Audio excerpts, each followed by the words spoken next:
ಅದರಲ್ಲಿ ಆಲೋಚನೆ ಮಾಡಿ ಇದನ್ನು ನಾವು ತೀರ್ಮಾನಕ್ಕೆ ಬಂದಿರೋದು.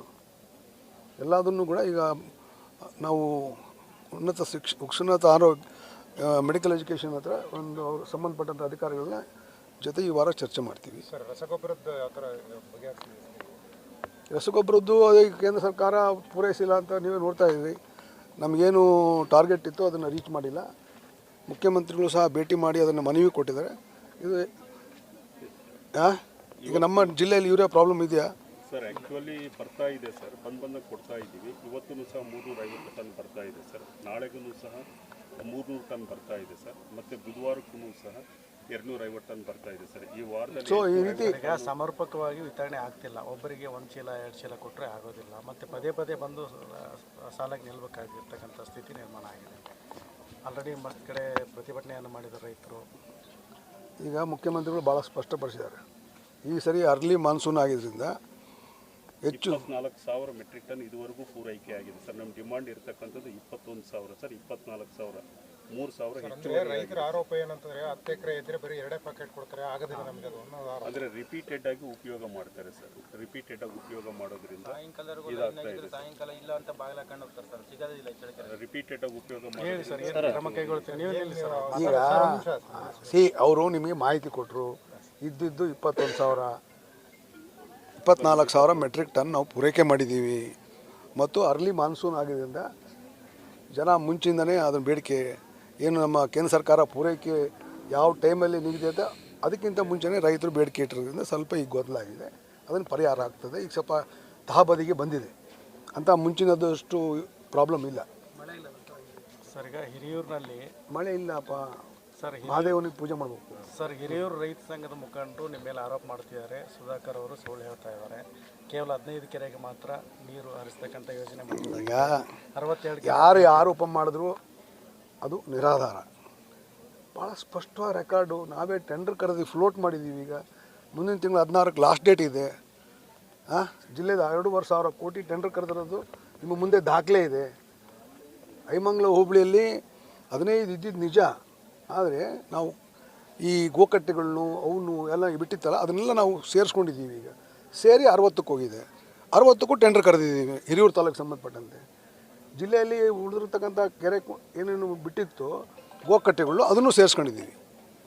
ಸೊ ಇದರಲ್ಲಿ ಏನು ಮಾಡಿರ್ತಕ್ಕಂಥ ಆರೋಪದಲ್ಲಿ ಹುರುಳಿಲ್ಲ ಸರ್. 750 ಕೋಟಿನಲ್ಲಿ 750 ಕೋಟಿ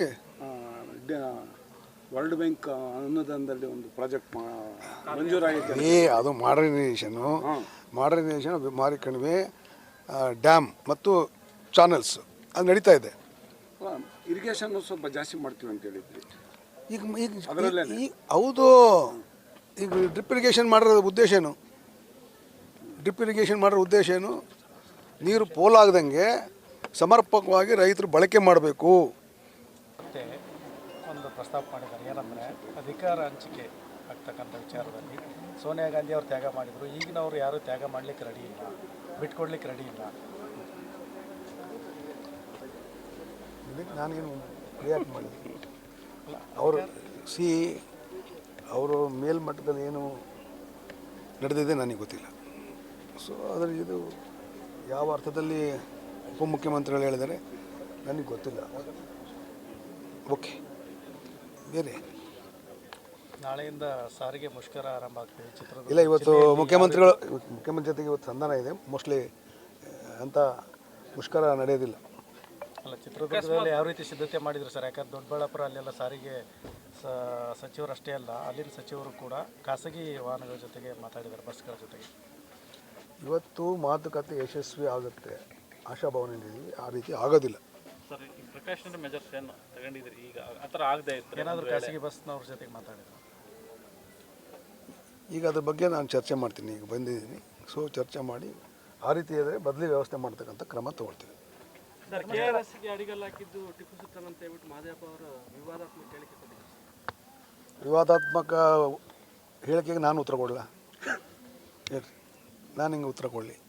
ಅಲ್ಲ, ನೀವೇನು ಹೇಳ್ತೀರಿ ಸರ್ ಅದ್ರ ಬಗ್ಗೆ? ಅದ್ರ ಬಗ್ಗೆ ನಾನೇನು ಮಾಡೋಕ್ಕೆ? ಅದು ಇತಿಹಾಸ ತಜ್ಞರಿದ್ದಾರೆ, ಇತಿಹಾಸ ಗೊತ್ತಿರೋರು ಇದ್ದಾರೆ. ಇಡೀ ಇವತ್ತು ರಾಜ್ಯ ಇರ್ಬೋದು, ದೇಶ ಇರ್ಬೋದು, ನಾಲ್ವಡಿ ಕೃಷ್ಣರಾಯರು ಅವರು ತಮ್ಮ ಮನೆಯಲ್ಲಿರ್ತಕ್ಕಂಥ ಬಂಗಾರವನ್ನು ಅಡವಿಟ್ಟು ಈ ರಾಜ್ಯದಲ್ಲಿ ಅತ್ಯಂತ ಹೆಚ್ಚು ಅಭಿವೃದ್ಧಿ ಮಾಡಿರ್ತಕ್ಕಂಥದ್ದು ನಮ್ಮ ಇತಿಹಾಸ ಪುಟಗಳಲ್ಲಿದೆ. ಓಕೆ, ಸರ್, ಈಗ ಚಿತ್ರದುರ್ಗ DC ಆಫೀಸಿಗೆ ಕಟ್ತಾ ಇರೋದನ್ನ ಮೆಡಿಕಲ್ ಕಾಲೇಜಿಗೆ ಕೊಟ್ಟು ಹೊಸದು ಕಟ್ಟಬೇಕು ಅಂತ CM ಆ ರೀತಿ ಆಲೋಚನೆ ನಾವು ಮಾಡಿದ್ದೀವಿ. ಎಲ್ಲ ಶಾಸಕರು 6 ಜನ ಶಾಸಕರು ಆ ರೀತಿ ಆಲೋಚನೆ ಮಾಡಿದ್ವಿ. ಯಾಕಂದರೆ ಅದು ಸಾರ್ವಜನಿಕವಾಗಿ ಬಹಳ ತೊಂದರೆ ಆಗ್ತದೆ. ಈಗೇನು DC ಆಫೀಸ್ ಕಟ್ಟಿದ್ದಾರೆ ಅದು ಸ್ವಲ್ಪ ಅನ್ಸೈಂಟಿಫಿಕ್ ಇದೆ ಅನ್ನೋದು ನಮ್ಮಲ್ಲಿ ಎಲ್ಲ ಜನಾಭಿಪ್ರಾಯ. ಇದು ನಾನು ಒಬ್ಬಂದೇ ಅಂತಲ್ಲ, ಎಲ್ಲ ಪಬ್ಲಿಕ್ ಒಪಿನಿಯನ್ ಆ ರೀತಿ ಇದೆ. ಸೊ ನಾವು ಅದ್ರ ಬಗ್ಗೆ ಸೂಕ್ತವಾಗಿರ್ತಕ್ಕಂಥ ಜಾಗನೂ ಸಹ ನಾವು ಈಗಾಗಲೇ DC ಅವರು ಎಲ್ಲ ಜಿಲ್ಲೆ 6 ಶಾಸಕರು ಸೇರಿ ಚರ್ಚೆ ಮಾಡಿದ್ದೀವಿ. ಇದನ್ನು ಸನ್ಮಾನ್ಯ ಮುಖ್ಯಮಂತ್ರಿಗಳು ಗಮನಕ್ಕೆ ತಂದಿದ್ದೀವಿ. ಅದೇ ಎಲ್ಲಿ ಶಿಫ್ಟ್ ಆಗುತ್ತೆ ಸರ್? ಮತ್ತು ಹಳೆ ಕಟ್ಟಡನೇ ಇಲ್ಲ ಈಗ ನಮಗೆ DC ಅವರು ಮನೆ 16 ಎಕರೆ ಇದೆ, ಅಟ್ಯಾಚ್ ಆಗಿ 9 ಎಕರೆ ಇದೆ. ಅಟ್ಯಾಚ್ ಆಗಿ ಅವೆಲ್ಲ ಅದನ್ನು ಕರೆಕ್ಟಾಗಿ ಸೂಕ್ತವಾಗಿ ಪ್ಲ್ಯಾನ್ ಮಾಡಿ ಅದನ್ನು ನಿರ್ಣಯ ಶೀಘ್ರದಲ್ಲಿ ತೊಗೊಳ್ತೀವಿ. ಈ ಕಟ್ಟಿರೋ ಕಟ್ಟಡ ಏನು ಮಾಡ್ತೀರಿ ಸರ್? ಅದನ್ನು medical college campus, medical college hostel. ಈಗ ಹಾಸ್ಪಿಟಲ್ ಮಾತ್ರ ಇಲ್ಲೇ ಎಲ್ಲಿ ಕಟ್ತಾ ಇದ್ದೀವಿ ಅದನ್ನು ಅಲ್ಲಿ ರಿಟೈನ್ ಮಾಡಿಕೊಂಡು ಹಾಸ್ಪಿಟ್ಲ್ ಇಲ್ಲೇ ಇಟ್ಕೊಂಡು ಸಾರ್ವಜನಿಕರಿಗೆ ಅನುಕೂಲ ಆಗೋ ರೀತಿಯಲ್ಲಿ ಇಲ್ಲೇ ಇರಲಿ ಅಂತ ಭಾವನೆ. ಅದಕ್ಕೆ ನೀವೇನಂತೀರಾ? ನೀವೇನು ಹೇಳ್ತೀರಪ್ಪ? ಆಲ್ರೆಡಿ ಕಟ್ಟಡ ನಿರ್ಮಾಣ ಆಗ್ತಿದಾವಲ್ಲ ಸರ್? ಏನು ನಿರ್ಮಾಣ ಆಗ್ತದೋ ಅದನ್ನೆಲ್ಲ ಬಳಸ್ಕೊತೀವಿ. ಅದನ್ನು ಎಲ್ಲ ನಾವು ಆಲೋಚನೆ ಮಾಡಿ. ಗ್ಯಾರಂಟಿ ನ್ಯೂಸ್, ಸುದ್ದಿ ಖಚಿತ, ನ್ಯಾಯ ನಿಶ್ಚಿತ.